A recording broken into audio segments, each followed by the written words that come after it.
बहुत समय पहले वृंदावन नाम का एक दिव्य स्थान था, जहाँ हर पेड़, हर पत्ता, हर नदी में प्रेम की गूंज थी।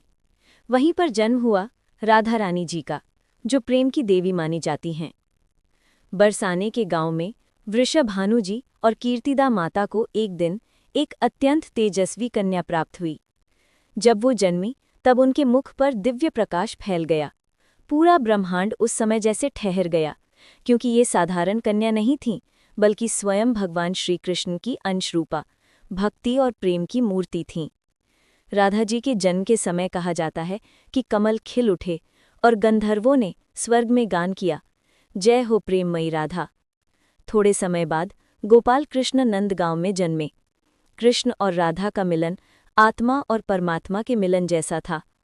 जब कृष्ण बंसी बजाते थे, राधा जी सब कुछ भूलकर उनके संगीत में खो जाती थीं। वो प्रेम इतना निर्मल, इतना पवित्र था कि उसमें मेरा तेरा का कोई भेद नहीं था। कृष्ण कहते थे, राधा मेरा प्राण है और मैं राधा का स्वरूप। उनका प्रेम कभी सांसारिक नहीं था, बल्कि वो अनंत आत्मिक प्रेम था, जो आज भी राधे कृष्ण के नाम से एक साथ लिया जाता है। जब वृंदावन में रासलीला हुई तो सैकड़ों गोपियां थीं, पर प्रत्येक के साथ कृष्ण स्वयं उपस्थित थे। लेकिन उस लीला में भी कृष्ण के हृदय में केवल राधा थीं। कहा जाता है कि जहाँ राधा नहीं, वहाँ रास भी अधूरी है। एक समय ऐसा आया जब कृष्ण को मथुरा जाना पड़ा। राधा जी ने उन्हें रोका नहीं, क्योंकि सच्चा प्रेम बंधन नहीं होता, वो स्वतंत्रता देता है। वो बोली, प्रभु, शरीर अलग हो सकता है, पर मन तो सदा आपके चरणों में ही रहेगा।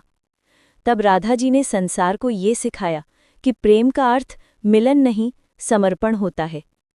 समय बीता, पर राधा जी का प्रेम कभी न घटा। जब कृष्ण ने द्वारिका में लीला की, तब भी उनका मन वृंदावन में राधा संग ही था।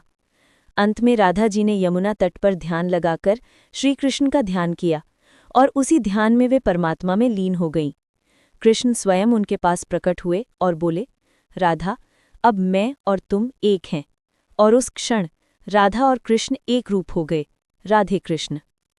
भावार्थ: राधा रानी जी केवल एक नाम नहीं है, बल्कि निष्काम प्रेम, भक्ति और समर्पण का प्रतीक हैं। उनका प्रेम हमें ये सिखाता है कि सच्चा प्रेम पाने से नहीं, देने से पूर्ण होता है।